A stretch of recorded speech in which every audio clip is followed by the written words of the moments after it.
popoln nesporazum in je neumnost. Jezik, kot je nakazal že kolega Grafenauer, je temeljna človeška zmožnost. Kot je to na drugačen lingvističen način utemeljeval Noam Chomsky, gre za prirojeno zmožnost človeka, ki se ponavadi na to sproži v stiku z jezikom, ki mu pravijo materinski, ki pa ni nujno materin jezik. Kdor jezikovne zmožnosti ne sproži na ta način in jo razvija, bo za vselej do konca svojih dni obsojen na to, da bo invaliden pri svojih jezikovnih in mentalnih sposobnostih. Zato je seveda uvedba nekega drugega jezika kot jezika, ki naj bi zgolj z majhnim procentom spoznavnih vrednosti zamenjal ta osnovni jezik, seveda popoln nesporazum.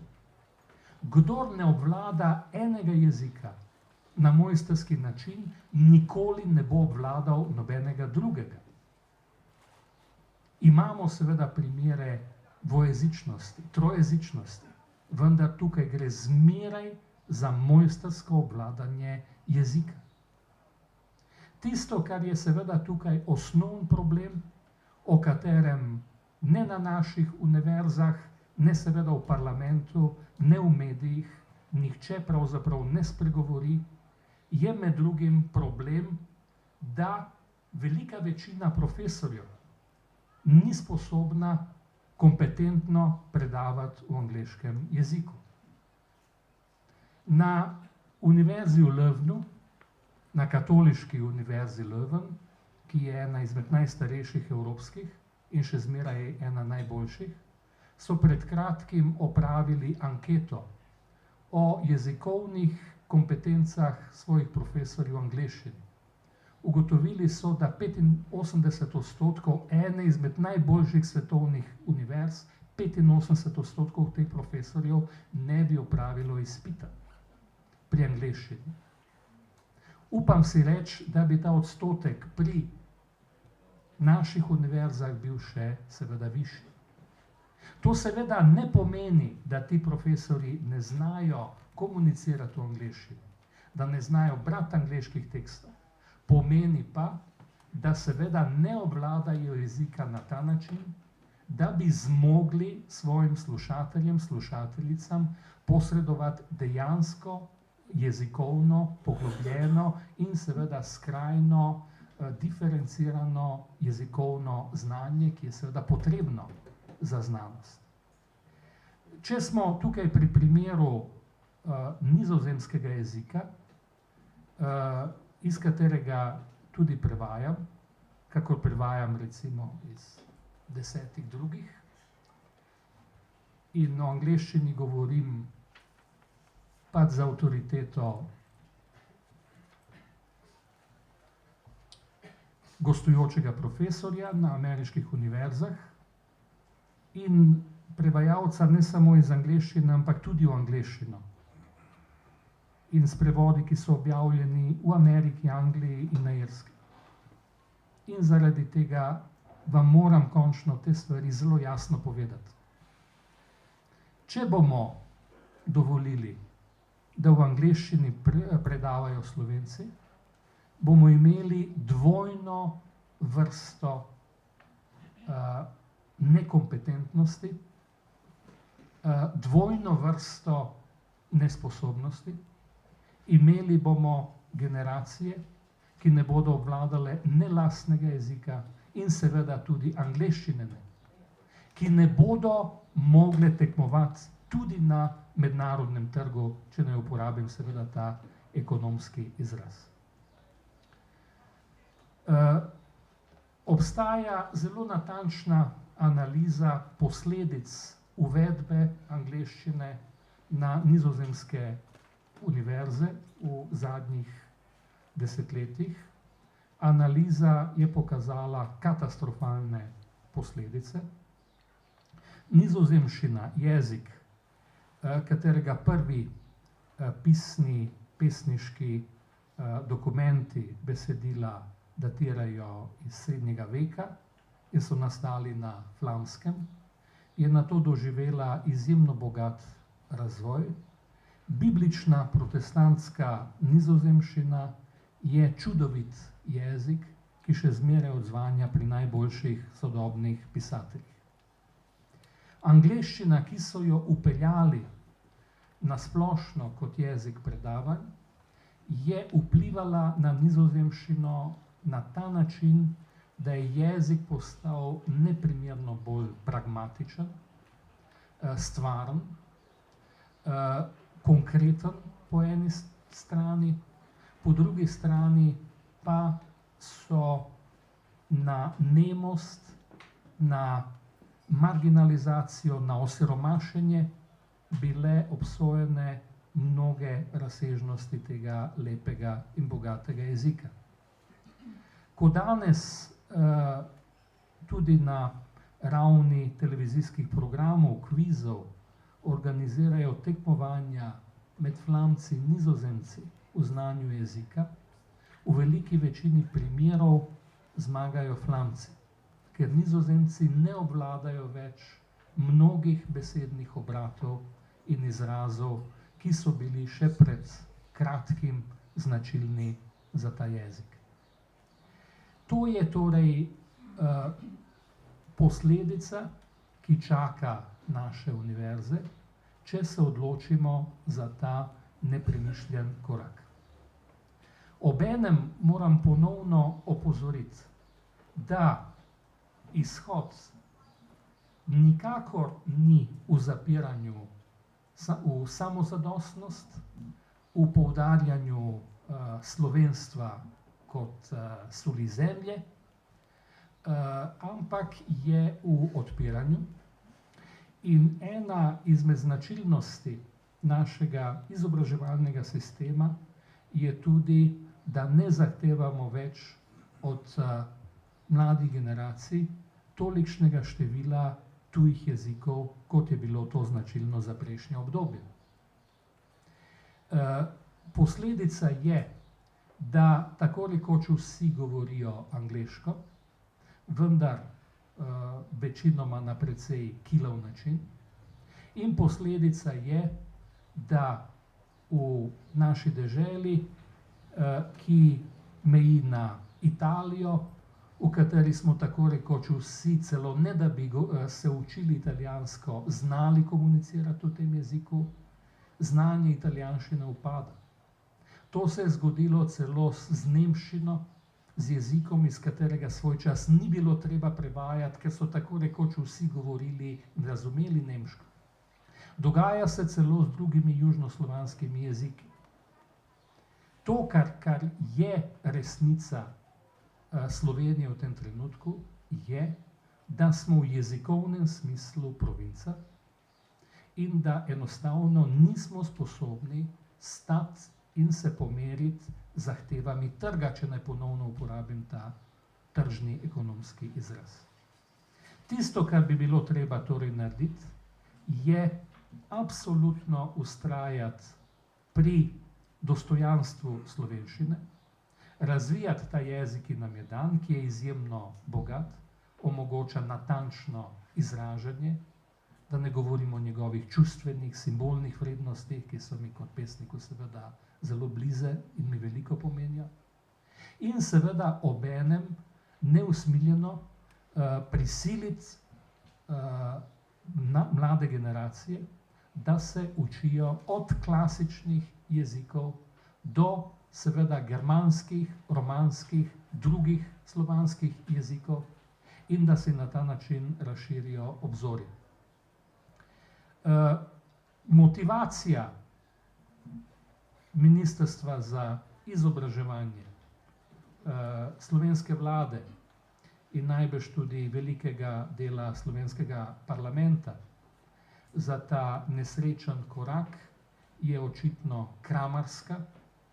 Obetajo si študente, ki bojo prihajali iz tretjega sveta in si za majhne denarje omislili diplome. To je seveda profit, ki je smešno malenkosten v primerjavi z vrednostjo, ki jo utegnemo izgubiti. Zato seveda je skrajni čas, da se temu upremo in da ohranimo tisto, kar je seveda temeljna značilnost in hrbtenica te skupnosti, to je jezik. Obenem pa seveda moram biti zelo jasen. Tudi seveda vsemi vami, ki ste tukaj zbrani, med katerimi je, da izrečem to besedo popolnoma jasno, veliko nacionalistov in tudi nekaj rasistov. Na ta način seveda slovenščine ne bo mogoče ubraniti. Slovenščino bo mogoče ubraniti samo z odprtostjo v svet in seveda z razvijanjem vseh umskih, umetniških, čustvenih, duševnih, duhovnih kvalitet, ki jih to ljudstvo, hvala Bogu, premore. Na drugačen način pa nikakor. Zato seveda upam, da v nadaljevanju diskusije ne bomo ponovno padali v modele iz 19. stoletja, ki jih je seveda treba poznati, ki jih je pa treba enkrat končno tudi zapustiti. Ni dovolj, da smo Slovenci preživeli na ta način, da smo se ponižali do velikosti travnih bilk za to, da bi zgodovinske vihre šle nad našimi glavami. Končno je čas, da uporabimo tudi glave in seveda tudi srce. Hvala lepa.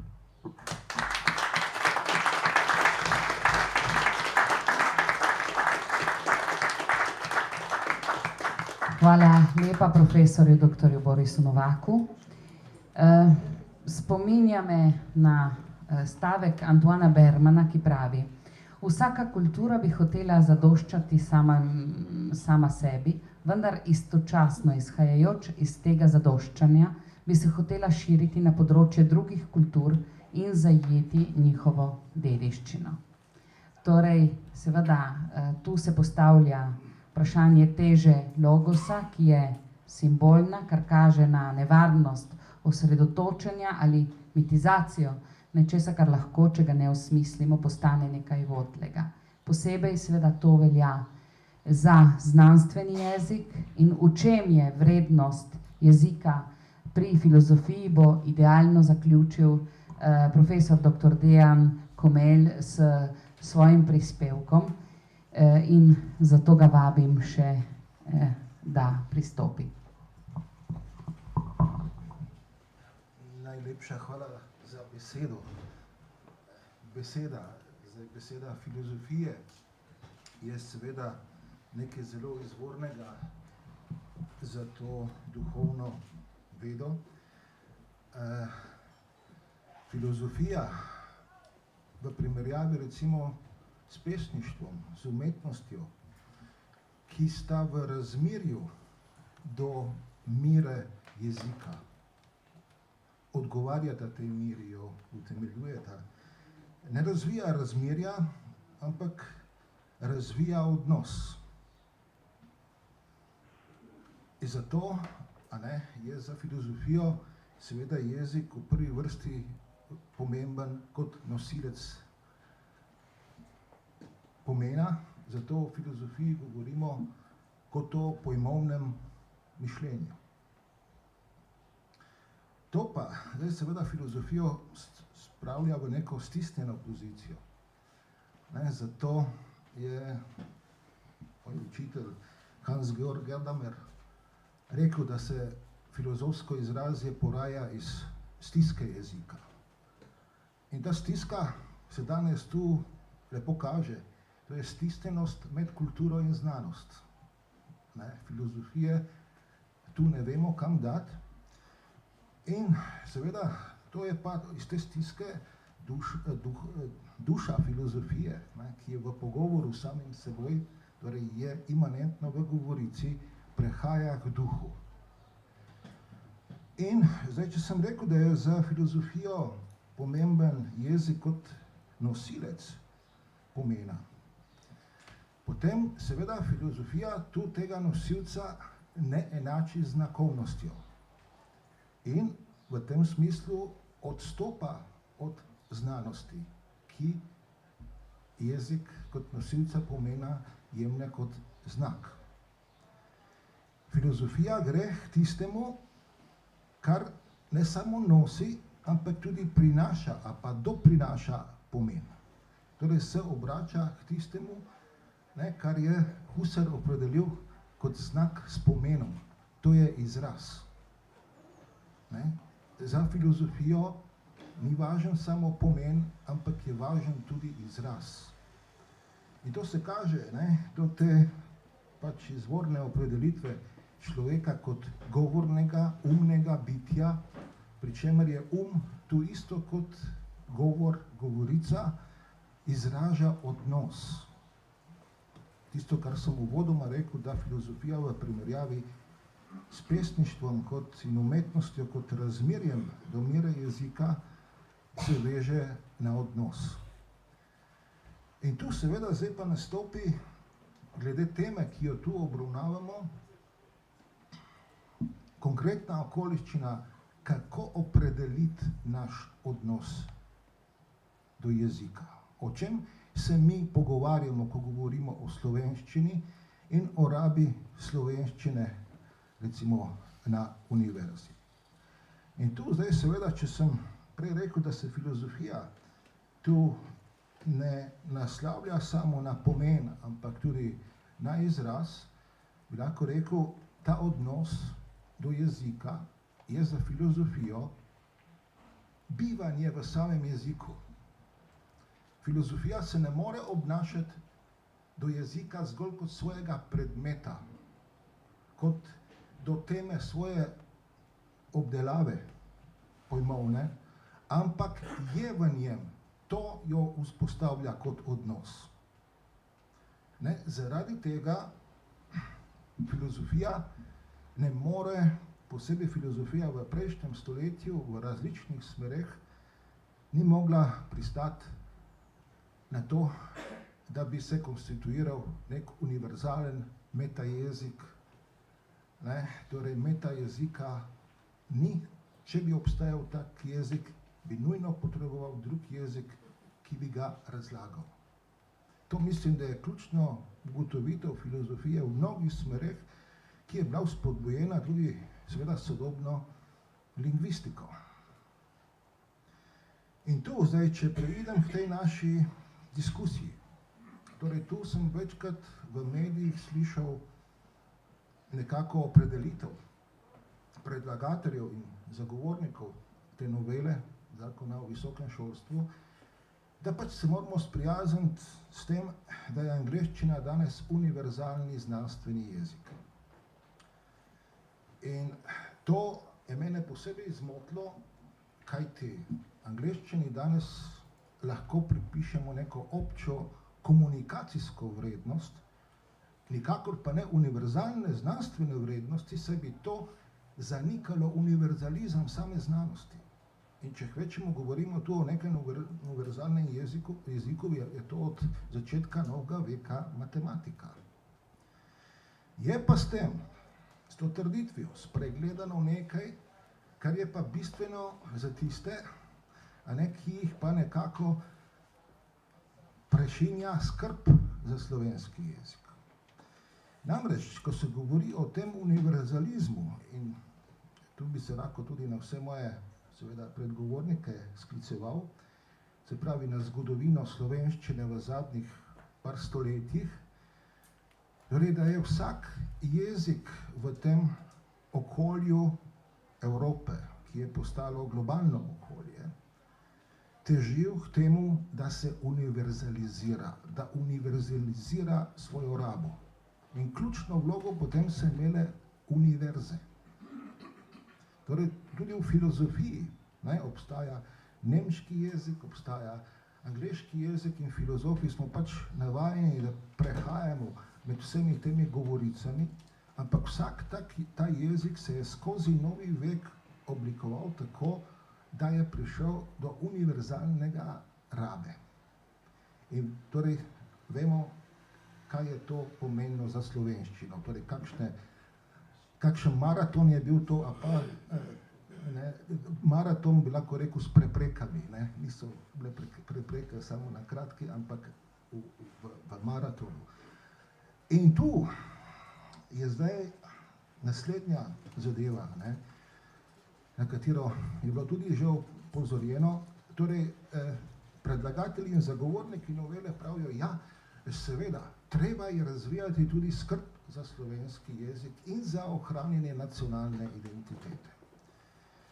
To je seveda zmeraj lepo dopolnilo, ki je nažalost ni podprto niti s predlogom konkretnih dejavnosti, kaj šele z dejavnostmi sami.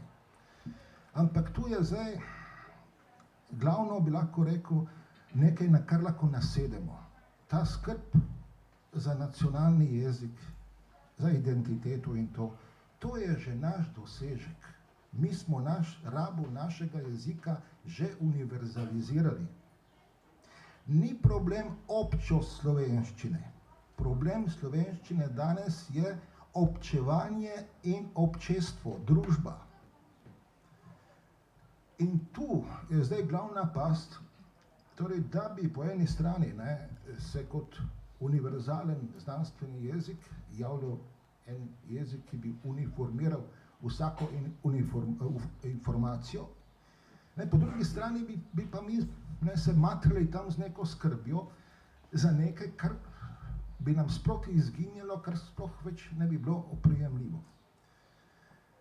Torej, zato mislim, da smo v tem stanju in da ga je spodbudil pravzaprav ta predlog, ki se vleče skozi razne predloge zakonov že vrsto let, torej, da končno nadgradimo tisto, kar je tvoril to prizadevanje, da se slovenski jezik prizna na tej univerzalni ravni, da ga v novih pogojih lahko imenujemo internacionalne, globalizacijske, kakorkoli, da si prizadevamo za to občevalno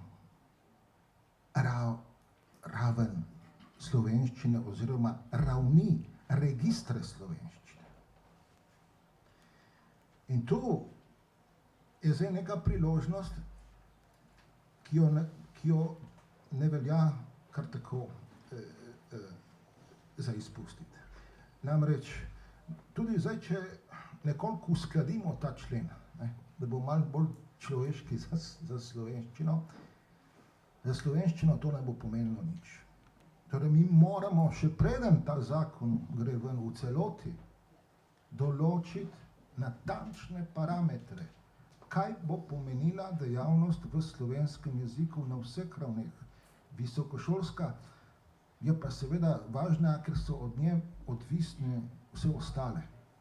Tudi poglejte področje biologije, medicine. Res je, da se dogaja danes v tistih svojih špicah v globalnem prostoru, ampak vse te znanosti so vezane tudi na lokalne nivoje. En zdravnik mora govoriti s pacienti, en biolog mora govoriti z gozdarji, ribiči, ne vem s kom.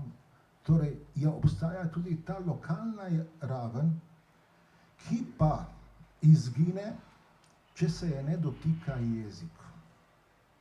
Potem ni tistega, glede česa bi mi sploh prehajali v okolje, da imamo odprt nek svet. In če nimaš odprtega primarnega sveta, ne boš imel tudi nobenega drugega. Najlepša hvala.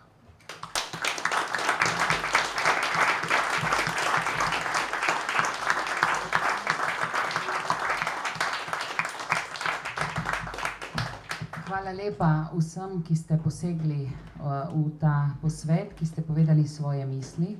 Mislim, da imamo veliko stvari, o katerih lahko razmišljamo, in bilo bi še veliko treba povedati, verjetno. Marsikdo bi povedal svoje stališče na čisto drugačen način. Glede prav jezika in občevanja v jeziku, seveda mi, ki živimo v tujem okolju, dobro poznamo, kako lahko odmre en jezikovni register kar kmalu in da se potem začnemo sporazumevati na drugih nivojih in v čisto drugačnih jezikih, ki so lahko tudi umišljeni, namišljeni, izmišljeni in tako dalje. Ampak vprašanje jezika v znanosti in na univerzah je vse prej kot vprašanje, ki zadeva samo slovensko državo, zadeva tudi vse nas, ki se ukvarjamo s tem, da recimo predavamo v tujih okoljih in skušamo nekako uveljavljati našo specifiko ne na temeljih obrabljenih, bomo rekli, postromantičnih idej, ampak na podlagi vključevanja v neko kulturo, ki je kultura drugega in ki je torej enakovredna naši sami kulturi. Kot bi napisal Kosovel, ustvarjati je mogoče samo tedaj, kadar stopimo na stopnico kozmičnega stolpa, ki pomeni osvoboditev vsega tega, kar nosi sedanjost s seboj. Naplavine sovraštva, gnilobe, zatiranja, postavnega izkoriščanja in brezsrčnosti. Kadar bo ves narod stopil pred to spoznanje in ko se bo ves narod prepojil z njim, šele tedaj nastopi doba naroda. Hvala lepa. Zdaj pa še besedo magister Manci Erzetič za nekatere zaključke.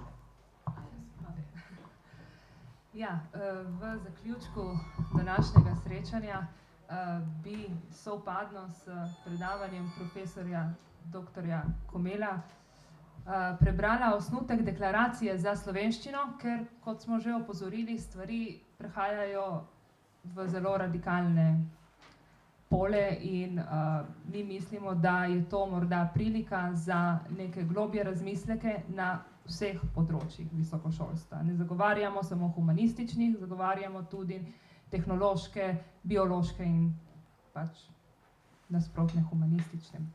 Torej, osnutek deklaracije za slovenščino.